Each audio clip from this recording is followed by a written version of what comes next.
आते हैं और उसकी तैयारी करने में 2-3 महीने लगते हैं। पहले सब ढोल वाले, टेंट वाले, हलवाई, सबको निमंत्रण दो, बुक करो, उनकी तैयारी में बहुत बड़ा समय लगता है। रिश्तेदार बुलाने में बहुत समय लगता है, लेकिन फेरे में क्या समय लगता है? फेरे में समय नहीं लगता है। मेरा भाई मेरे का हुआ है तो आधा घंटा में काम हुआ। हाँ, फिर जीवन किसका है? दोनों का। बाद में कोई रसगुल्ला खाना लो और कोई क्या माना लो, ढोलर आए, कोई कुछ किया भी करवाएंगे, वो बहुत गहरी बात है। फिर ये बंद हो जाता है। कहते हैं हीरो कबीर साहब ने कहा, हीरा पाया गांठ में पाया, फिर बार बार क्या बोले, और फिर बार बार आनंद पाया तो फिर बार बार क्या बोले। जो आदमी आनंद में हो जाता है, मुश्किल होता है, बोलना भी बड़ा मुश्किल होता है। बोलना किस में होता है? खाली पन में होता है, भरे में नहीं होता। बोलना हमेशा खाली पन में होता है, भरने के बाद उन्हें बोलना बंद हो जाता है। खाली गला होता है ना, आवाज करता है। खाली गले के अंदर आप पानी भरो तो आवाज करेगा, उसको बजाओ तो बज भी जाएगा।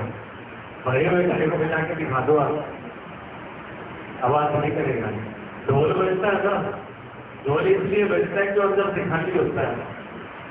ढोल को पूरा करते भर दो, मिट्टी से भर दो, जाके हमारे ढोले के पास थोड़ी पैसे का बात ठीक हो नहीं, अब वो पोल ऐसे नहीं बन गया। भैया बच्चे कौन बात है? जो भर जाते हैं और बचता नहीं रहते। प्रभाव जैसे जैसे भरोगे, जैसे जैसे 100 कप होगा, ये मन को चला कि 100 कप हो गया तो क्या पता कमी आ रही है। जैसे जैसे यात्रा आगे बढ़ेगी, जैसे कमी होगी, उठेगी। ये सारी चीजें सदगुरु के पास में मिलती है, इसलिए सदगुरु के सानिध्य में रहना दुखी होता है। गुरु के पास रहोगे तो धीरे धीरे आपको हर चीज मिलती रहेगी। कहाँ पर निराशा हो रही है, कहाँ पर आप रुक रहे हो, कहाँ रुक रहे हो, कहाँ पर है, कहाँ पर ठहराव है, तो सब चीजों का इशारा करते रहते हैं। और ये साधन में बहुत जरूरी है। साधक के लिए सदगुरु का सत्संग का होना बहुत जरूरी है। सत्संग एक ऐसी चीज है जिसमें सब चीजें मिलती है। सत्संग क्यों जरूरी है? सत्संग को सबसे बड़ा बतलाया योग से, जप से, तप से, पूजा से, पाठ से, त्याग से, सबसे बड़ा दान से, सबसे बड़ा सत्संग बतलाया। शास्त्रों में आप पढ़ के देखिए, शास्त्रों में निर्णय करके देखिए, सत्संग को इतना बड़ा बतलाया। क्यों बतलाया? तपस्या रावण ने बहुत करी थी, लेकिन रावण के जीवन में सत्संग नहीं था, इसलिए इतना भगवान का भक्त होकर, तपस्या होकर के, रिद्धि सिद्धि सब कुछ होकर के भी वृद्धि क्या रही? राक्षस की। फिर भी रावण जो है राक्षस माना जाता है। राक्षस की, रावण की पूजा नहीं होती, जबकि रावण जैसा भक्त पूरे इतिहास में भगवान शिव का नहीं हुआ। वह तो बताइए आप, जिसने 10 शीश दे दिए और भगवान की स्तुति करी, जिसकी आज आप सब लोग स्तुतियां कर रहे हैं। जो शिव का 10 पुत्र है वो रचना रावण की है। इतनी बड़ी कवि था, इतना बड़ा जाने तपस्वी था, थी, पढ़े लिखे में कमी नहीं थी, चारों महीने को पढ़ा हुआ। डिग्री पढ़ाई एक अलग चीज है, लेकिन संस्था में जो निर्भरता है एक अलग चीज है। इतना कुछ होने में भी देवगति में उनकी देवताओं में गिनती नहीं है, राक्षसों में गिनती है, रावण की देवता में गिनती है। और कुल के कहता रावण का, ब्राह्मण का, ब्राह्मणों का कुल है जो ये संसार में सबसे ऊपर श्रेष्ठ मानते हैं। ये ब्राह्मण कुल का बच्चा कोई हो तो कहते हैं कि फिर भी ब्राह्मण है, कुछ नहीं है, सम्मान करते हैं। उस कुल पे वो आए और इतनी बड़ी समस्या भगवान शिव पे सब कुछ उन्होंने चढ़ा दिया, लेकिन फिर भी देवगति को प्राप्त नहीं हुए थे। देवता नहीं, भगवान तो छोड़ो, देव भी नहीं कहलाए, वो पूजा नहीं, राक्षस कहलाए। जो जीवन में सत्संग नहीं था, सत्संग जीवन में, सत्संग से जीवन में जीना आता है, सत्संग से जीवन में कमियां होती है, वो समझ में आती है हमारे जीवन में क्या कमी है। ये तो हमें अपने मेरे में चलते रहेंगे। जागता आदमी सत्संग नहीं है। अब कमरे में तो बैठ गए, हम कमरे में बैठे भजन कर रहे हैं, होटल तो खुली मस्ती दे रहा है ना। अब वो भजन सही हो रहा है, खराब हो रहा है, तो सही हो रहा है, हमारी दिशा सही तरफ जा रही है, गलत दिशा जग जा रही है, हम कहाँ पर उलझ गए, क्या समझ आएगा। आनंद तो देखो लंदन में भी आता है, आनंद तो मेरी गिद्ध में भी आता है, आनंद तो भोजन पाने में भी आता है, आनंद बुरी चीजों में भी लोगों को आता है। या जो बीड़ी पी रहे हो वो बिना में भी पी रहे हैं, और उसको सुस्ता लेकर लेके पीते हैं, मैं मुंह को नाक में घूमने रखा है, काम को ले मैंने नाटक करके दिखाया, हमारे को कोई बोली। बस स्टैंड में, रेलवे स्टेशन रेलवे में देखो, ऐसे पी करके ऐसे एक हाथ का कुछ लगा के ऐसे दिखाते हैं कि हमसे बड़ा कोई दुनिया है ही नहीं, पता नहीं कितनी बड़ी स्थान है। तो वीडियो में बोलो ना मान दो, मानो तो छोड़ दियो, ठीक है ना। तो उनको भी कोई रस तो है नहीं, अगर रस नहीं होता तो इतनी शान दिखाने की क्या जरूरत थी। और मंडल भी काफी हमने तो कभी खरीदारी पर है तो नहीं है, आज के जमाने में सबका कोई नहीं है, सबकी चीज तो आज के जमाने में कोई नहीं है, कोई नहीं है। और आज अंदर ले जाकर के आदमी, कोई आदमी ये कहे कि मैं आपको हृदय में जा करके अपने अंदर डाल करके, और जरूर नहीं ऐसा हो सकता है क्या? ऐसा नहीं हो सकता। आग जाएगी तो अपना काम करती है, धुआं जाएगा तो अपना काम करता है, कि वो कितने प्रतिशत में करे।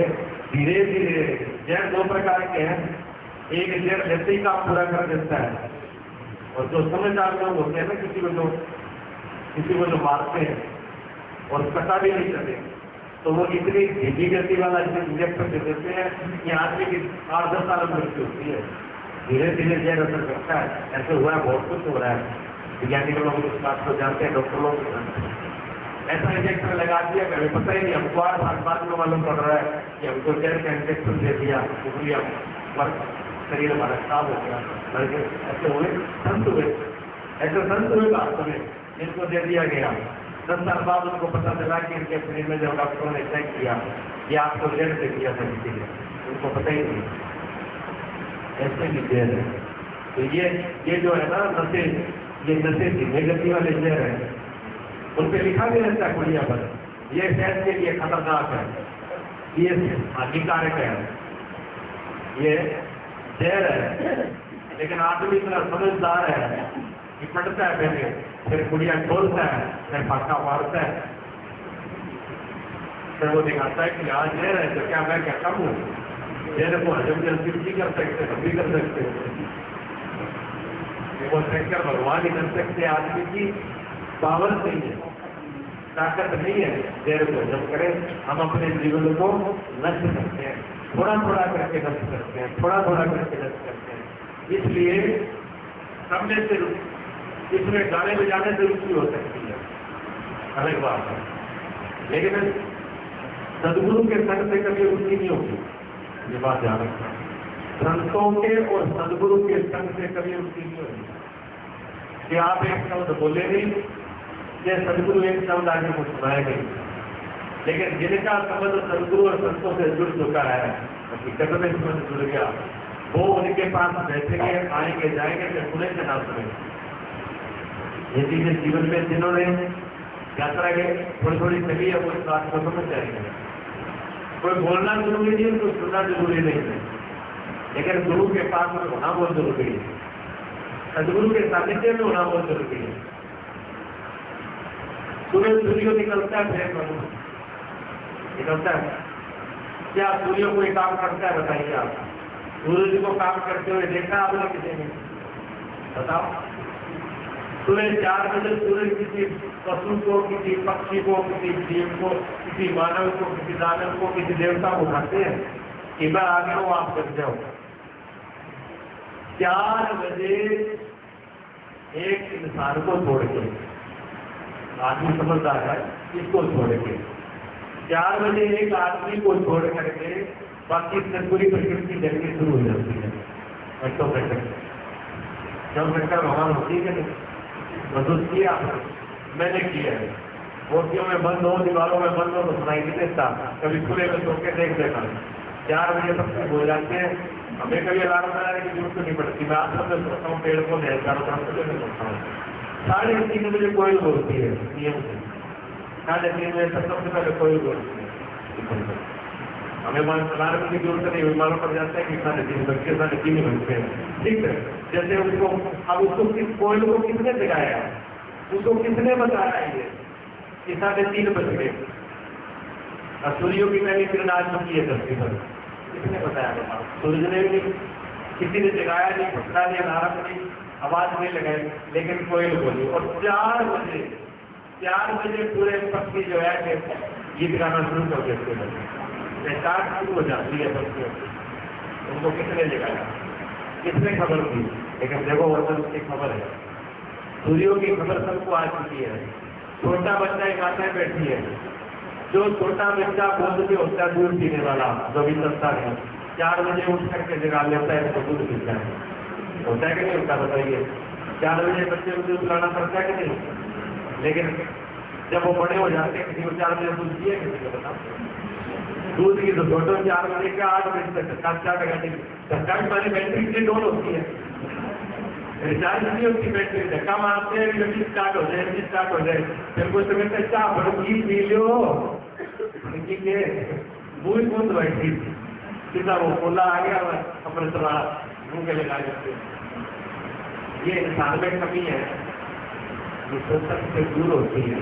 सत्संग इसीलिए ये सत्संग में दूर होती है। सत्संगी आदमी इस पे विचार करता है, समझता है कि मेरे को परमात्मा ने मानव का शरीर दिया है, तो मैं सुबह 4 बजे सूर्योदय उत्पन्न प्रकट हो गए हैं, और सूर्योदय के होने मात्र से पूरी प्रकृति जगी, तो मैं भी तो सही रहूं, मैं भी तो सदगुरु का नाम ले लूँ, मैं भी तो स्मरण कर लूँ, मैं भी तो 2 घड़ी उसके ध्यान बैठूंगे, उसी में तो पूरी जिंदगी रहा हूँ, तो वो तो उसको सोचता है।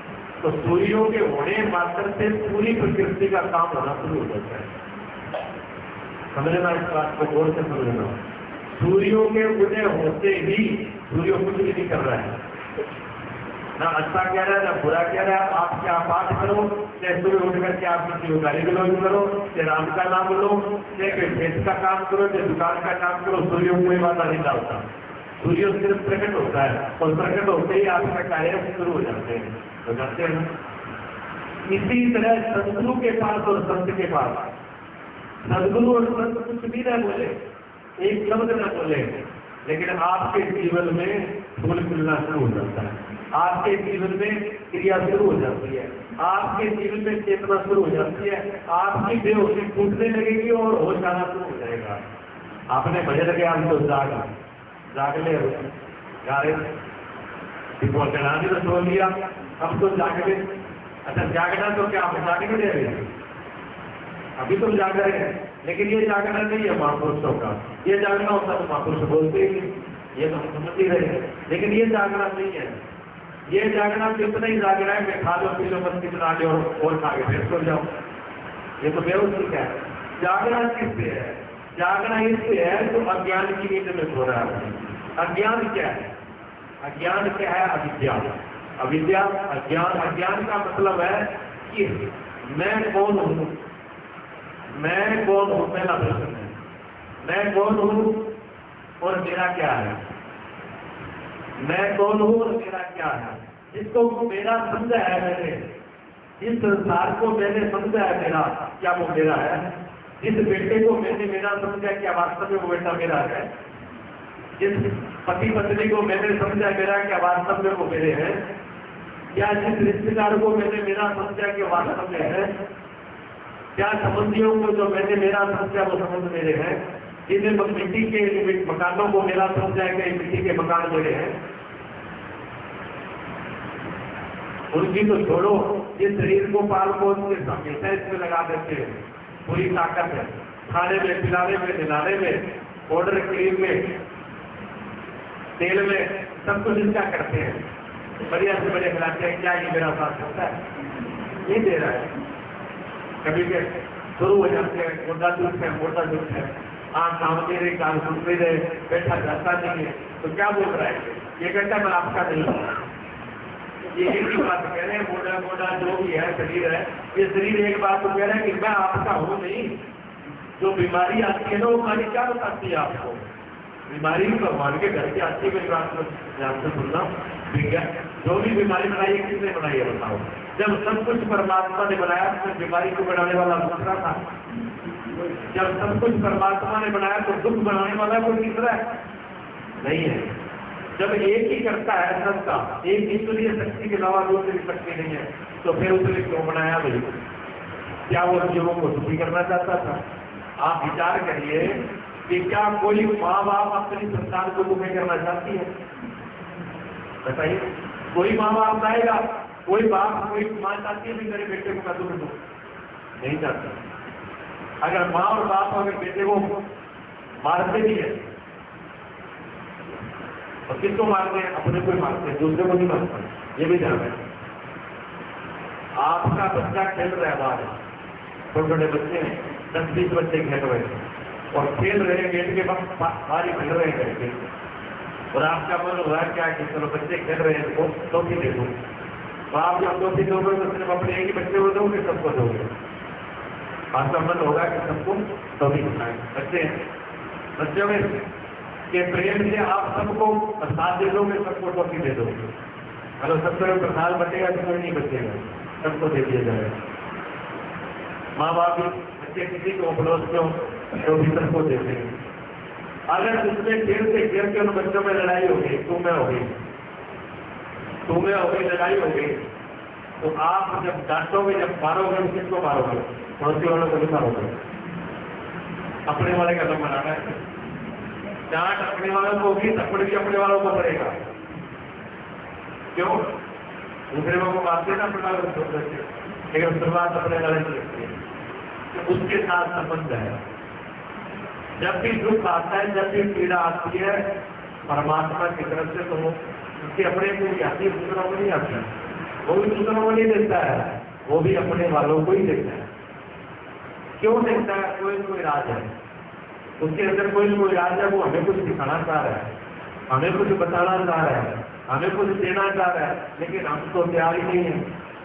हम लेने के लिए तैयार नहीं, हम लेने के लिए तैयार नहीं, हम मानने के लिए तैयार नहीं। वो कोशिश करता है, वो हमको क्या देना चाहता है? हमको विद्या, हमको जगाता है। जगह जाओ, सुख में हमेशा सुख जगाने के लिए आता है। इस बात ध्यान में सुनना, सुख में आदमी हमेशा सोचता है, सुख में हमेशा नहीं आएंगे। जहाँ आराम मिला, लोग कहते हैं जी क्या करें, सत्संग बैठ के नींद आने लगती है। ये सत्संग सुनो की जय जय क्यों नहीं आएगी? सत्संग में आराम मिलेगा, चैन मिलेगा, मन बुद्धि शांत होगी, चिंता हो जाएगी। नींद अपने आप से स्वाभाविक बात है। सुबह में तो नींद नहीं आएगी। जब दुख की घड़ी होती है तो आदमी नींद वाली गोली लेते हैं, तब नींद आती नहीं है। थोड़ी सी भी अगर टेंशन हो गई, थोड़ी सी भी अगर दिमाग में भी चिंता हो गई, तो नींद गायब हो जाती है, सुख विदा हो जाता है। नींद हमेशा ही सुख में आती है।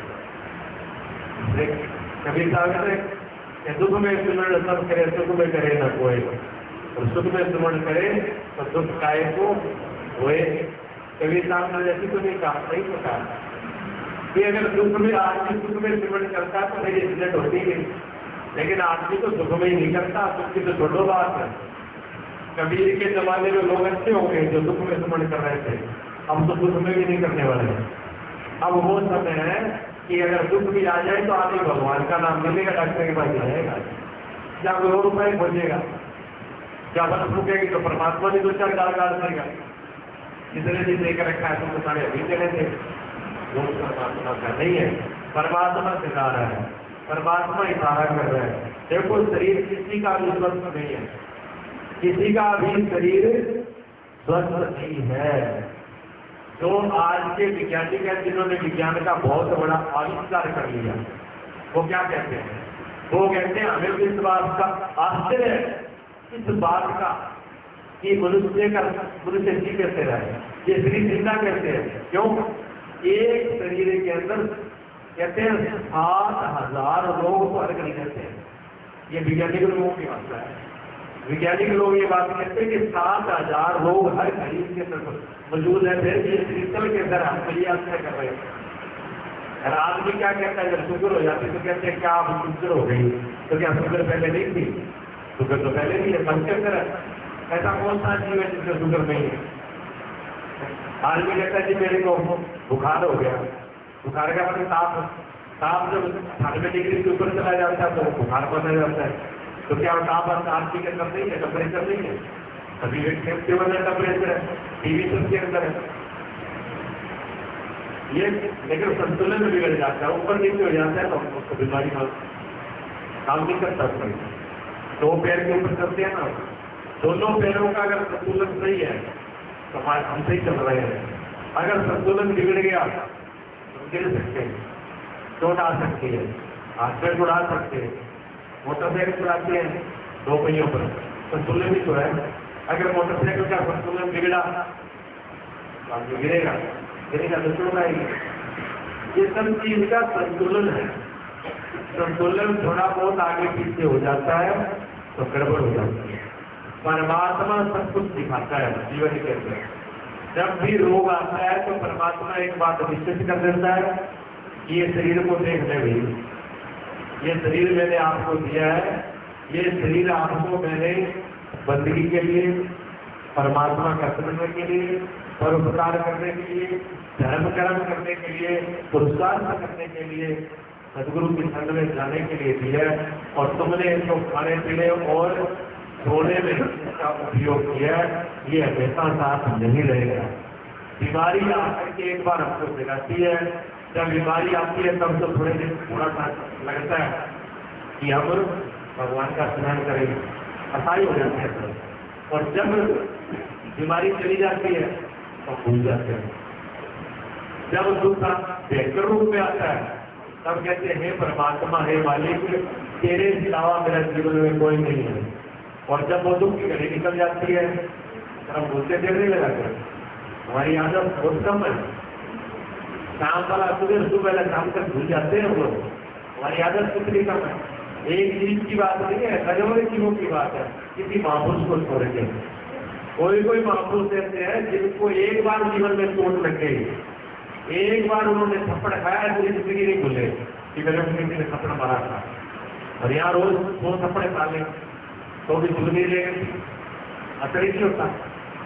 तुलसीदास जी की पत्नी ने एक ही बार कहा डांट के कि जितना प्रेम तो इस काम से करता, इतना आराम से करता तो तेरा कल्याण हो जाता। तुलसीदास जी ने कहा तुमने ठीक कहा, आज से तुम्हें गुरु ही बात दिया। वहीं से खुद ही पैर से लौट गए जंगल में, और लौट करके तुलसीदास जी वापस नहीं आए। और तुलसीदास से तुलसीदास हो, तुलसी से तुलसीदास हो गए। आज पूरी नाम दुनिया और तुलसीदास जी को पूछ गई है। नहीं तो कितने लोग पत्नी से मार खा लेते हैं, कोई बताता है? तो इतिहास लिखा जाता है घोड़ा खींचा गया था, कोई मतलब ही नहीं। अच्छा, लड़ाई किसकी नहीं होती? इंदिरा की बात है, जब घर में हम रहते हैं तो तुम्हें किसकी नहीं होती, सभी की हो जाती है। लेकिन हम उन चीजों में कोई गौर नहीं करते। बहुत बार जीवन में ऐसा होता है कि बाप बेटे का संबंध बिगड़ जाता है। बाप ये समझ लेता है कि बेटा किसी काम का नहीं है, उधर से किससे भी कर लेता है कि हमने ठीक है पढ़ाया लिखाया कर दिया, पर एक काम का नहीं, हमें अपना जीना है। लेकिन 2 दिन बाद में फिर बेटे का फोन आ जाता है, वो दुरुस्ती काम में लगे जाता है, वहीं पर लौट के आ जाता है। वो ऐसी चीज है, माया ऐसी चीज है, बुला देती है, पकड़ डाल देती है।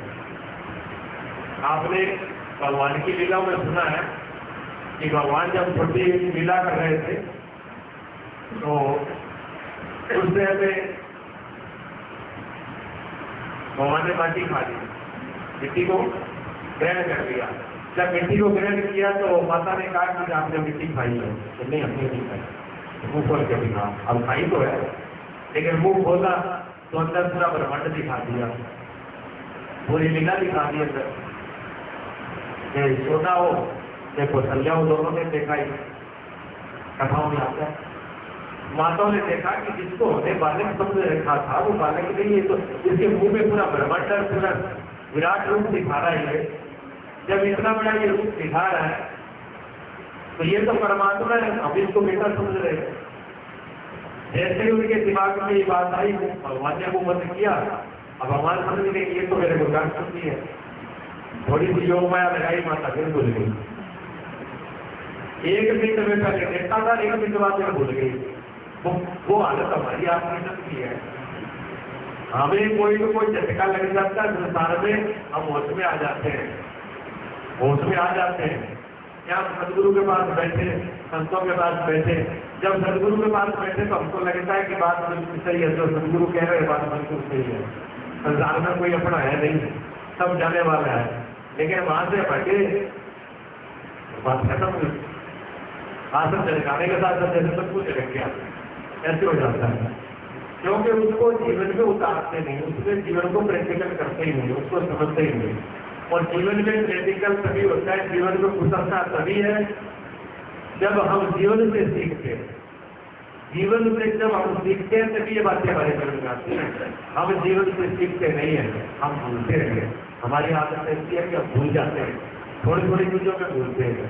और परमात्मा बार बार जगाता है, किसी बातें से देखा हो।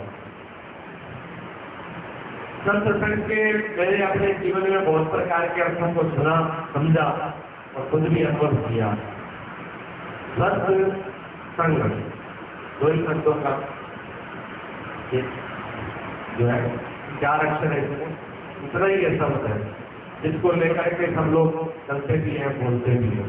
ठीक है, बड़ी बड़ी परिभाषाएं हुई। किसी अच्छे पुरुष का साथ कर लेना भी सत्संग है। अगर कोई सज्जन आदमी रात में कष्ट मिल जाए और क्योंकि उसका साथ होगा, हमको सुबह मिलेगा, अच्छी बातें होगी, खबर अच्छा कटेगा, कोई कोई ऐसी बात आएगी, सज्जन को उसका ही होता है।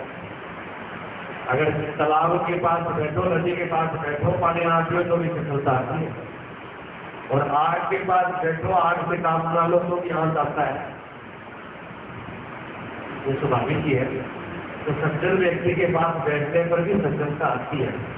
बुद्धि को कहते हैं सकल नहीं बदले तो बुद्धि जरूर बदलती है, फर्क पड़ता है। इसलिए उनके को भी संग माना गया। कहते हैं परमात्मा की चर्चा करना भी सत्संग है। परमात्मा की चर्चा करना भी सत्संग है। सदगुरु की चर्चा करना भी सत्संग है। सत्पुरुषों का नाम स्मरण करना भी सत्संग है। किसी सत्शास्त्र का पढ़ना भी सत्संग है। आप खाली बैठे कुछ नहीं कर रहे हो, कोई काम नहीं है आपके पास।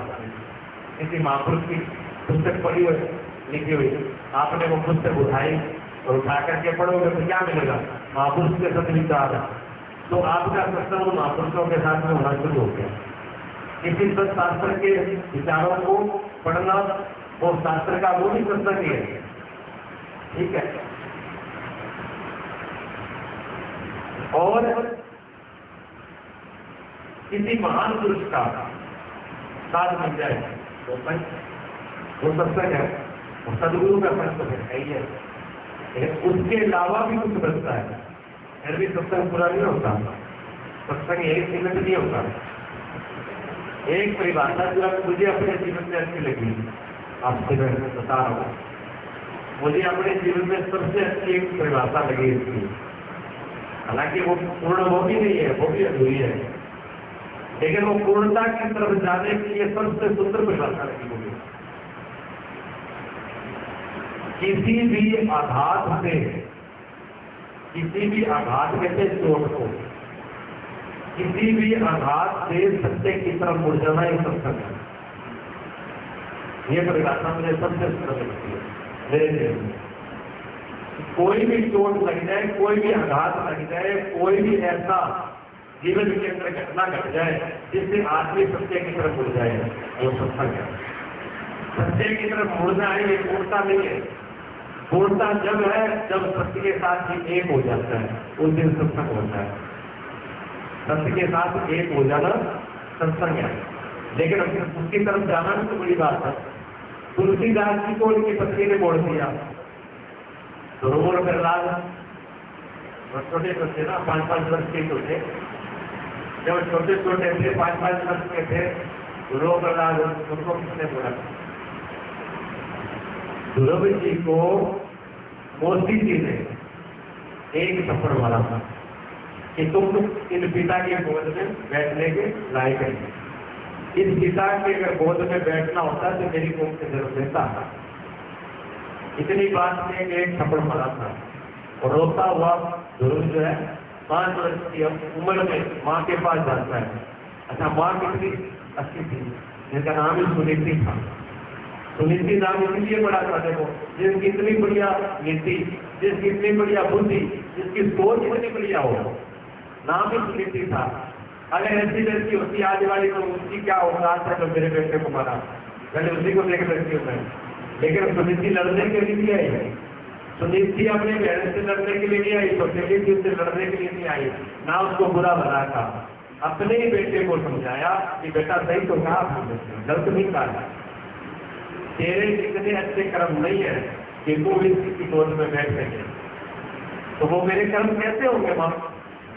तो माँ ने कहा बेटा उसके लिए भगवान की कृपा चाहिए, बिना परमात्मा की कृपा तक मैं एक बार गए और घर में मैं क्या घाटा हुआ लंबा पड़ा है।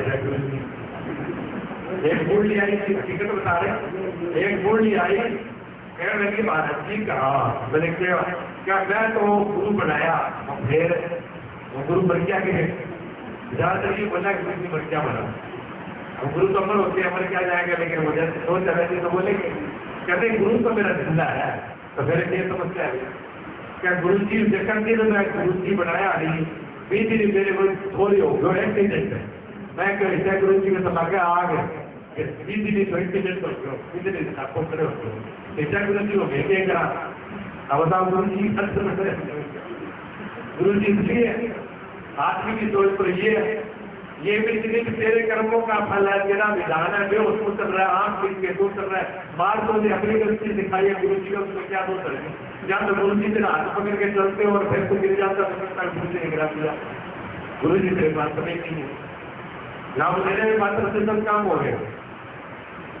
आदमी की सोच इतनी कैसे दोस्त भगवान फिर गुरु को 1 मिनट में लगा देते हैं, ऐसे से काम नहीं चलेगा, 1 मिनट में दोस्त लगा देते हैं।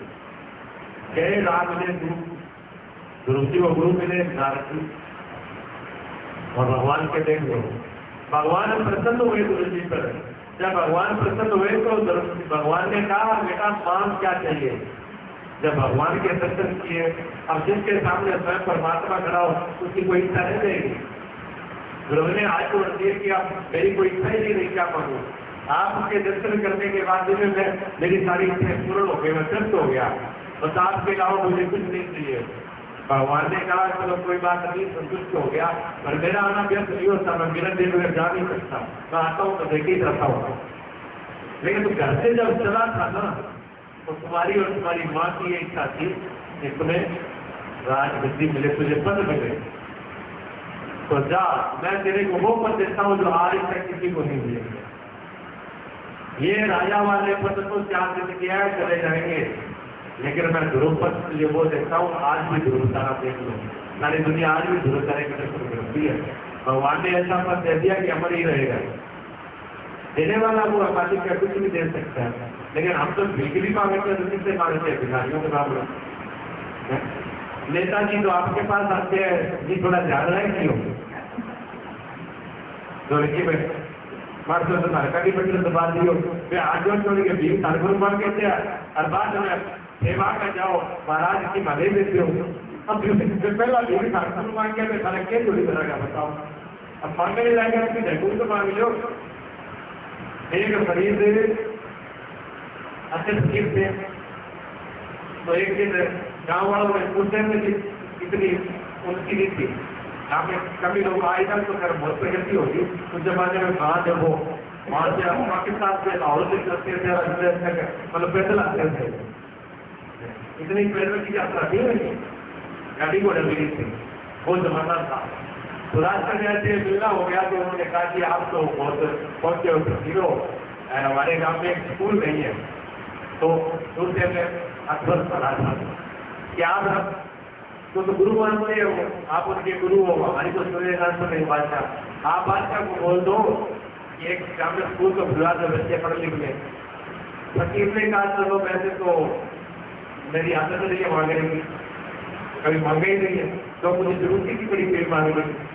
फकीर तो वो फकीर देखो जिसकी माँ खत्म होगी, जिसकी माँ का वो फकीर क्या है?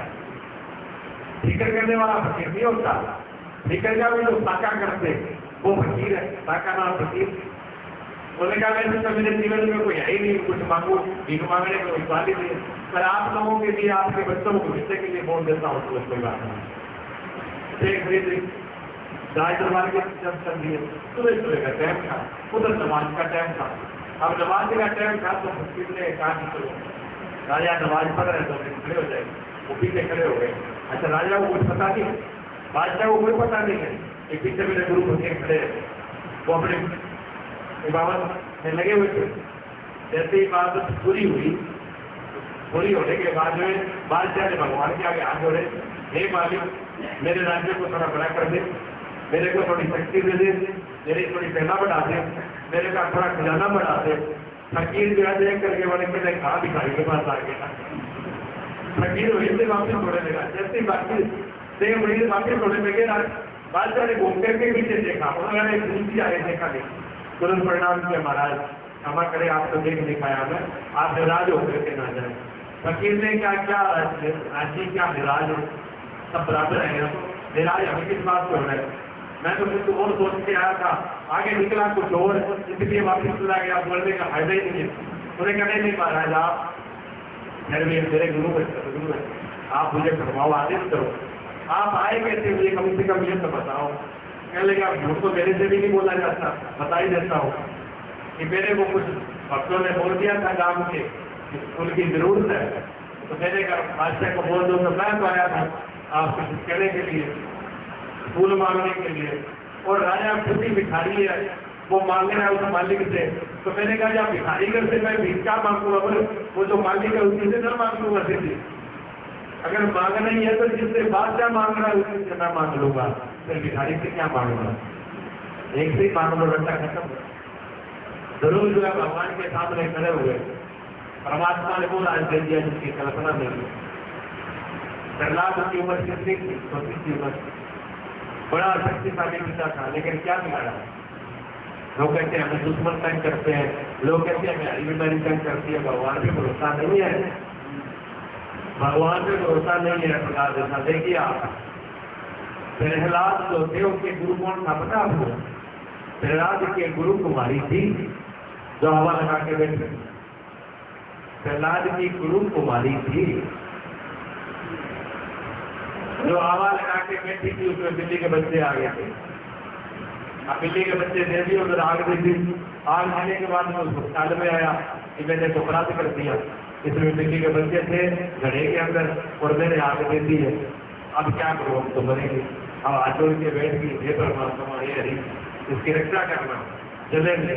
उस टाइम में मैं कसरत करता था कि मैं दुनिया में परमात्मा है तो मैं हूँ, कष्टों के टाइम पे नहीं, आज भी है, आज ही बड़े बड़े ऐसे बैठे हैं कि दुनिया में परमात्मा है तो मैं और कोई नहीं है, मेरे अलावा किसी को भगवान मत मानना, मैं दुनिया का धार करने के लिए आया हूँ। बताओ, जो ऐसी बड़ी बातें करने वाले हो गए, आए थे स्वयं परमात्मा ने आगे ये नहीं कहा कि मैं धरती पर आगे कल्याण करूँ, लेकिन जीव आकर के बड़े बड़े ऐलान करता है। ये सिर्फ अज्ञानता के और कुछ नहीं है। हिरण्यकश्यप ने कहा कि मैं ही परमात्मा हूँ, मेरे राज्य में मेरे अलावा कोई भजन बंदगी सिमरण नहीं करेगा। अगर माला जपनी हो तो राम राम नहीं, सदगुरु का नाम नहीं, हिरण्यकश्यप की माला जपी जाएगी, और जो कोई मिल गया उसको फांसी की सजा दी जाएगी। अब गुप्तचर लगे हुए, उन्हीं का बेटा था, वो भी गुमराह था। जब वो उस माता को देखा, वो छोटी थी माता जो गुड़िया, वो भगवान का स्मरण कर रही है, हरि का स्मरण कर रही है, वो परमात्मा की लगन में लगाई हुई है। प्रहलाद ने कहा, माता तुझे पता नहीं है मेरे पिता का? क्या पता है कि मेरे पिता का आदेश है, उसके अलावा किसी का नाम नहीं, तुम किसका नाम हो? उसने कहा, बेटा आपके पिता राजा है, शक्तिशाली है, सब कुछ है, लेकिन भगवान तो नहीं है, उसके अलावा कोई परमात्मा है नहीं, परमात्मा तो वही है। बच्चा था, जैसे था, पवित्र था, छुट्टीवत थी। उन्होंने कहा कि माँ तुम नाम ले क्यों रही हो? ये नाम तो मैं इसलिए ले रही हूँ ना, इसके अंदर दिल्ली के बच्चे आवा अग्नि में दे दिए गए, वो वही बताएगा, तुम्हारा पिता नहीं वही बताएगा। तो मैं ठीक है, कितने दिन बाद बोलो? 7 दिन बाद। 7 दिन बाद जब आवाज बोलो, मैं यहाँ हूँ, मेरे सामने बोलना। प्रहलाद जी कह रहे हैं माता को, मेरे सामने बोला, अगर वो जिंदा निकले सही है तो हरी सब कुछ है, और नहीं तो तुम फांसी के लिए तैयार हो जाना। फिर मेरे पिता ही सब कुछ है, वहाँ फांसी लगेगी और मेरे पिता का नाम लेना पड़ेगा। ठीक है, माता जी तो पूरी लगन के लग गई, भैया कहते ये नहीं बच्चे तो बच्चे हुए भी नहीं। जब अपने आप पर आ जाती है ना गले पर, खुदे गले पर आती है तो सुनना बढ़िया होता है। तलवार लटकी हो ना गले के ऊपर तो सुनने में बहुत बढ़िया होता है। ध्यान इधर उधर कहीं भी नहीं जाता, ध्यान इधर उधर कहीं भी नहीं जाता। इसलिए महापुरुषों ने कहा कि नारायण दो कभी ना भूलिए, दो चाहो कल्याण।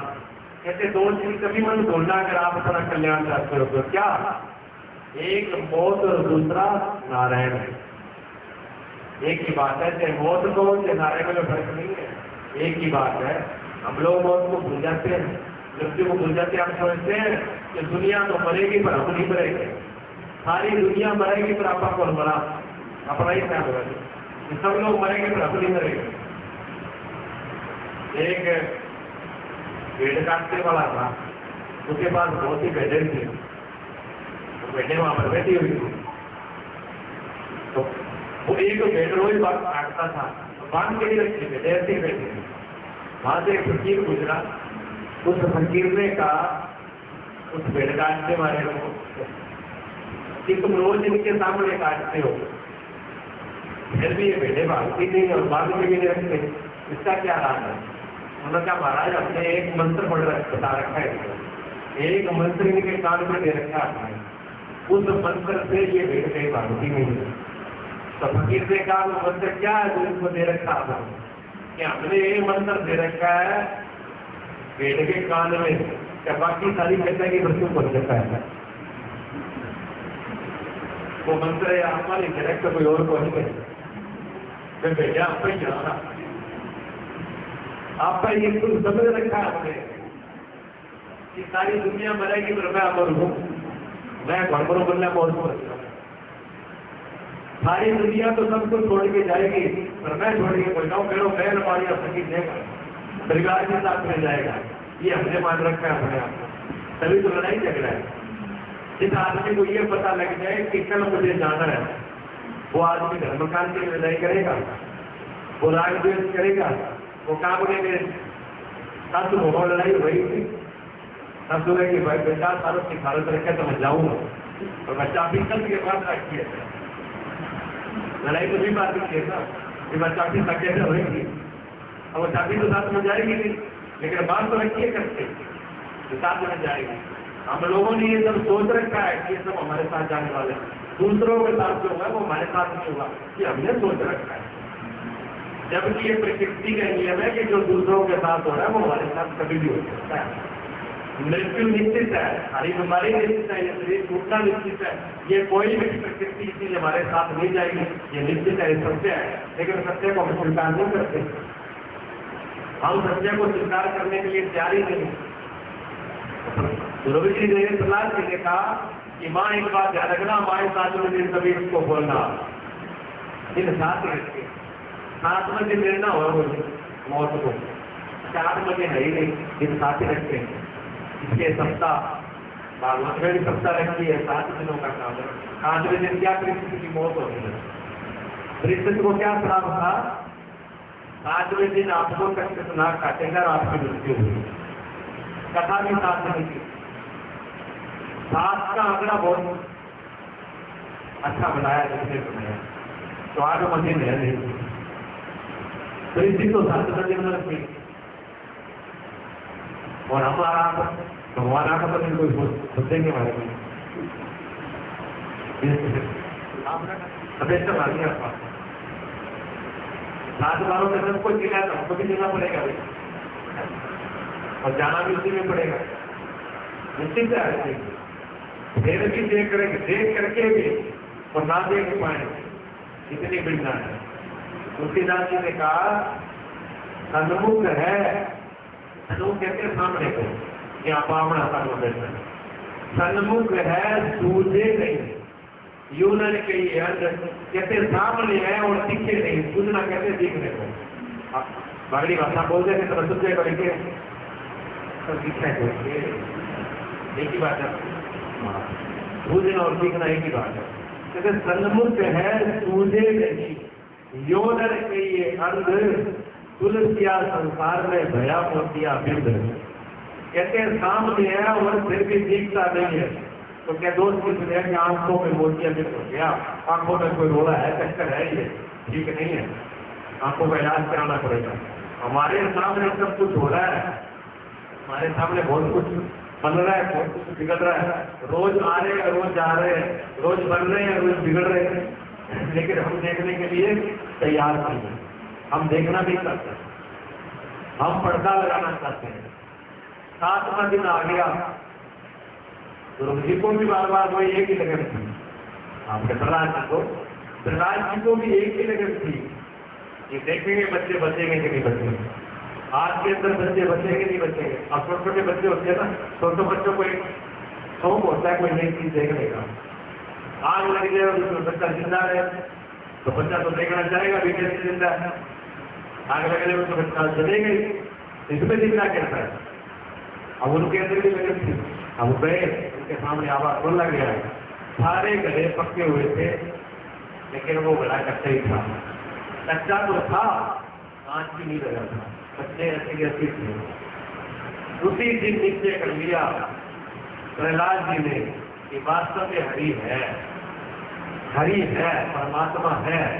उसी दिन निश्चय कर लिया जी, उसी दिन वही से उन्होंने दीक्षा शिक्षित हो गए। वो उस कुमारी से ही शिक्षा ले ली, उसी से दीक्षा ले ली, उसी से समझ लिया, वो सत्संग हो गया।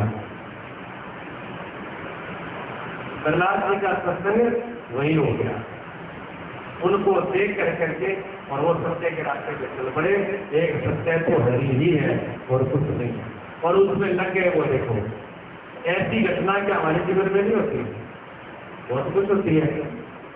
बहुत बड़े एक्सीडेंट हो जाते हैं, आदमी बच सकता है, बहुत बड़ी घटना घट जाती है, आदमी बच सकता है, बहुत बड़ी हरी बीमारी होती है, आदमी बच जाता है, लेकिन फिर भी हम हरि को भूल जाते हैं।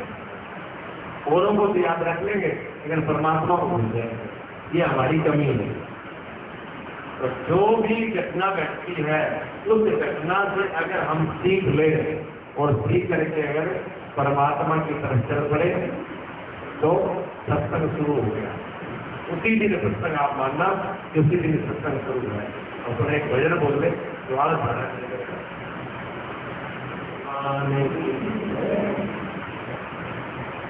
है कि आपको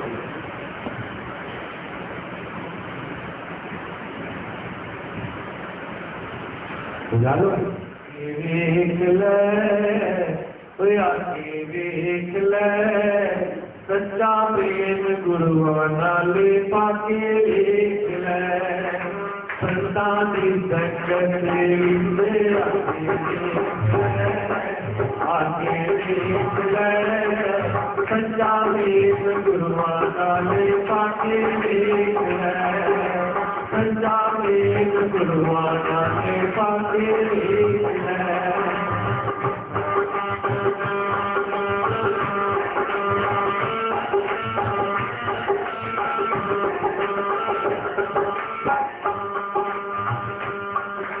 की संगत में क्यों जाता है? इसलिए जाता है अगर जिंदगी में प्रेम भी करना हो, अगर मोह डालना हो तो संतों से डालना, सदगुरु से डालना। अगर प्यार ही करना हो तो सदगुरु से डालना। क्यों डालना? क्या मिलेगा, क्या फायदा होगा? फायदा बता रहे हैं। फायदा उसको क्या होगा? पहला फायदा, पहला सत्य पावेगा, चोरी गाली यारी गाली कटे जाएगा। पहला फल सत्य सत्य जिससे पावेगा, चोरी गाली यारी गाली कटे जाएगा।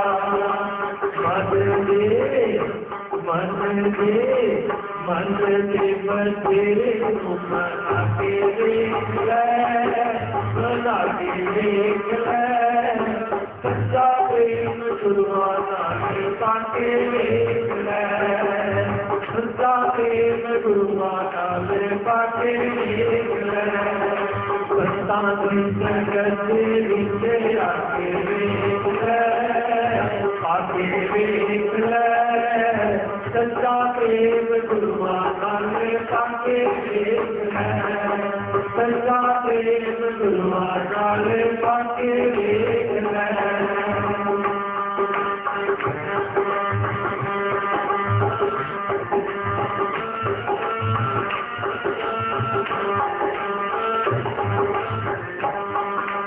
फल क्या है? पहला फल नकली दुकान है। सबसे पहले संसार में जानते ही क्या होगा? चोरी जारी। चोरी जारी, चोरी कई प्रकार की होती है। चोरी एक सिर्फ किसी चीज को चुराना नहीं होता, किसी के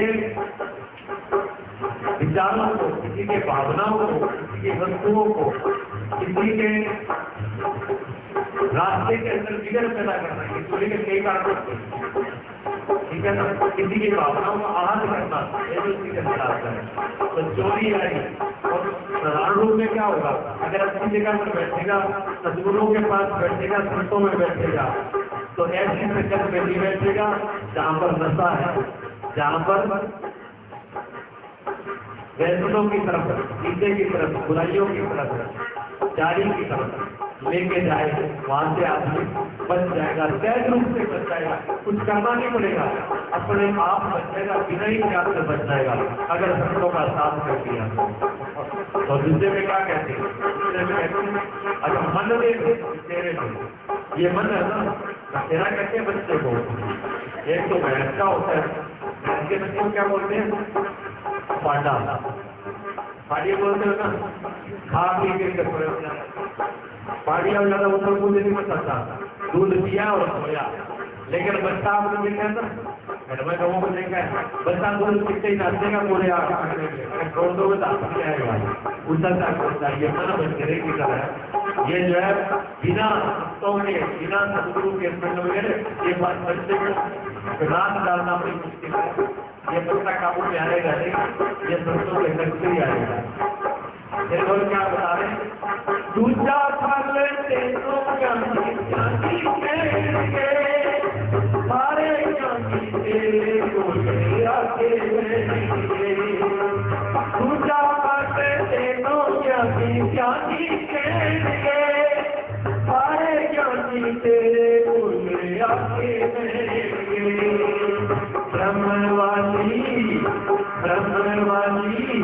ब्रह्मवाली जिंदगी तो खाके देख ले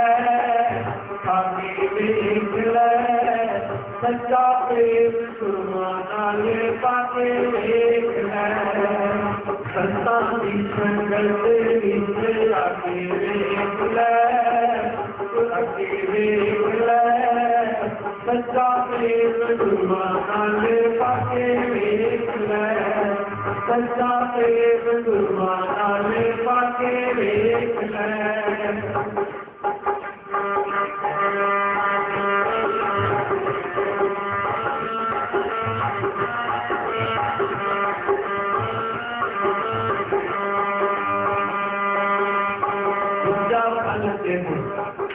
अगर आदमी ऐसे घूमता हो, संगत खराब होते कहते हैं ये मूर्ख है।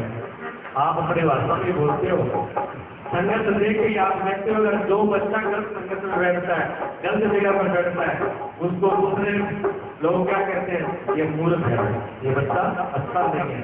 और कोई व्यक्ति अगर अच्छी संगत में अच्छे व्यक्तियों सज्जन पुरुषों और खास करके महापुरुषों के पास बैठता हो, संतों के पास बैठता हो, तो कहते हैं संतों की संगत करने वाला है, दूर वाला है, अच्छा है।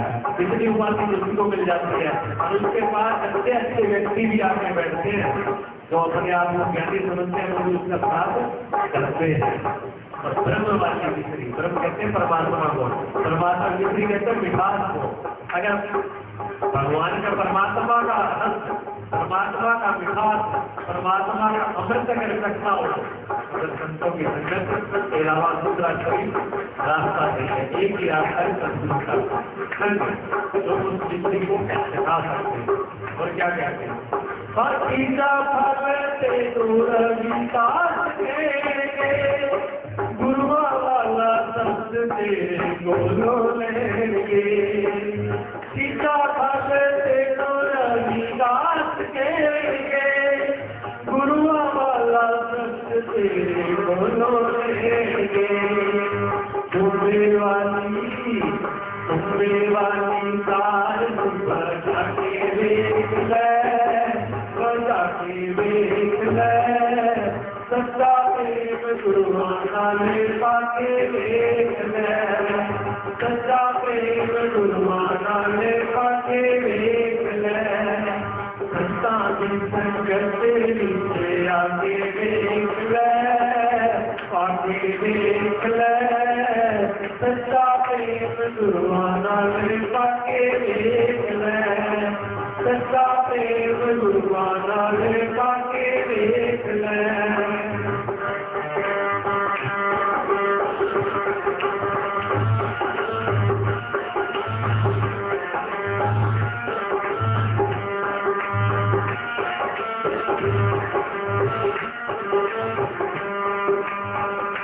चौथा फल सत्संग वाला पालिया, भूले का गुरु वाला पक्का रंग ला लिया।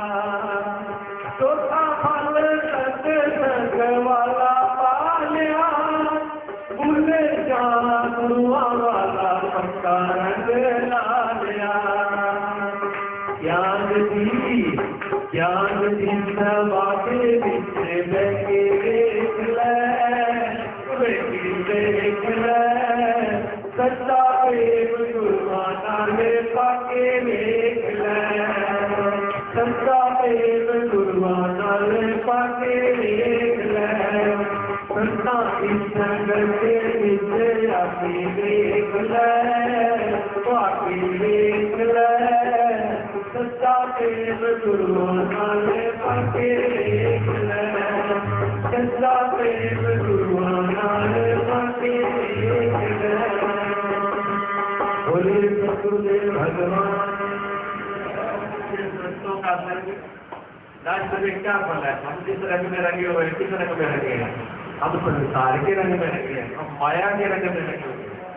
माया का रंग कितना बड़ा अच्छा है, तोड़ मोड़ तो कहते मोड़ तोड़ के माया। अब मोड़ तोड़ की माया कभी साथ नहीं है। मेरे और तेरे की जो माया है ना, ये रंग बड़ा खतरनाक है। मेरे का, तेरे का, अच्छाई का, बुरे का, राग का, द्वेष का, लोभ का, मोह का, ये रंग जो है ना बड़ा चेहरा चढ़ा हुआ है। इतना ही रंग चढ़ाओ, दूसरा चढ़ता ही नहीं, इसलिए तो कम छूटेगा। सूरदास की हुए भगवान के भगत को, अच्छा भगत हुए महापुरुष है। उन्होंने कहा सूरदास काली कपनी पे चढ़े ना दूसरा रंग। सूरदास के लगे जल्दी पीछा छूटेगा, रंग ही ऐसा होगा कैसा काला जिसमें दूसरा चढ़े ही नहीं। लोग कहते हो काला रंग हुआ, पक्का रंग हुआ। लोग क्या कहते हैं, गोरे रंग को अच्छा समझते हैं, गोरे काले रंग को क्या कहते हैं, वो काला रंग हुआ, पक्का रंग हो। आप ये देखिए भगवान के जितने भी अवतार हुए हैं, कोई गोरा रंग का अवतार हुआ है भगवान को? मैं बता, भगवान कृष्ण का तो कावड़ा रंग का, भगवान राम का तो कावड़ा रंग का है। गोरा रंग है भगवान का? कहीं बताओ। गोरे रंग की बढ़ाई कहीं की नहीं गई, लेकिन हम लोग गोरे रंग की बढ़ाई करते हैं।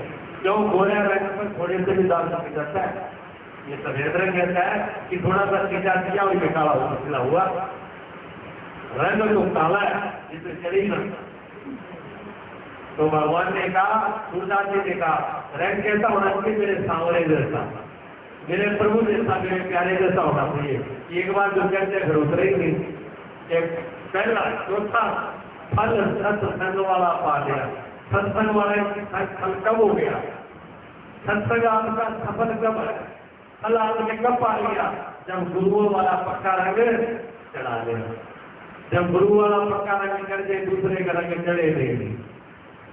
गुरु के अलावा दूसरा रंग कितना ही कोई चढ़ाना चढ़े और वो चढ़े नहीं तो समझो कि आप रंग चढ़ा है। सत्संग का फल आपको मिल गया है। सत्संग वाली आपने चादर ओढ़ पहन लिया और अगर तुरंत आपको दूसरा रंग लग जाता है तो मामला गड़बड़ है। हमारी आदत पता है क्या है? घर से हम सोच के चलते हैं ना, आज ये काम करने जा रहे हैं, बहुत बार वो काम हम करते नहीं है। हमको रास्ते में कोई और मिल जाता है, कोई काम करके लौट जाते हैं। खरीदने हम खुद जाते हैं, खरीद के कुछ और लेके आते हैं। आप बाजार में सामान खरीदने जाते हो ना, आपको ये लगता है कि आप जो हम सामान खरीद रहे हैं वो हमारी मर्जी से खरीद रहे हैं? नहीं खरीद रहे। हम जो सामान खरीदने जाते हैं वो हमारी मर्जी से नहीं खरीद रहे। ये माता बहन बैठी है ना, ये वो फैशन देखते जो नया फैशन किसी पे आया होगा। बाजार में जाकर के विचार बदल जाते हैं, यहाँ कोट खरीद लो तो खरीद लो, बदल जाता है। तो पसंद अपनी तो नहीं है, पसंद किसी दूसरे की होगी। हम भी दुकान पर जाते हैं, क्या खरीदते हैं? जो एडवर्टाइज देकर रखते हैं, जो टीवी में, जो मोबाइल में, जो दूसरों ने बता रखा है कि ये साबुन बहुत बढ़िया है, कोलगेट बहुत बढ़िया है, वही खरीदने के लिए आते हैं। ये दवाई बहुत बढ़िया है, वो दवाई लेके आते हैं। हम अपने आप की विचार, हम अपने विचार को चल ही नहीं पाते। इसलिए रंग ऐसा हो कि हम अपने आप में दूसरा रंग हमसे काम नहीं करें, हम अपने रंग में डट जाए। रंग दूसरों का तुरंत मिल जाता है। कहीं गीत गाने वाले देख लिया तो गीत गाने मस्त हो गए, नाचने वाले देख लिया तो नाचने वाले मस्त हो गए, और किसी पहलवान को भूलते हुए देख लिया तो आज अब तो यही पहलवान पड़ेगा। जिसको देखा हुआ रंग कट गया तो क्या रंग है? रंग बदलना नहीं चाहिए। जिसके लिए परमात्मा ने हमें भेजा है, जो सतगुरु ने रास्ता दिया है, वो बदलना नहीं चाहिए, उसी में रहना चाहिए। सूरदास जी ने कहा, सूरदास काली कमली में चलेगा दूसरा रंग। जब भगवान ने कितने अवतार दिए उसको सांवले रंग के लिए। सांवले इसका मतलब ये नहीं कि काला रंग पोत लेना, जो है उसी को रंग देना, लेकिन भाव उसका ये है कि परमात्मा का रंग रहता है। जिसके जीवन में परमात्मा का रंग आ जाएगा उसमें दूसरे रंग की जरूरत रहती नहीं। बोलिए सतगुरुदेव।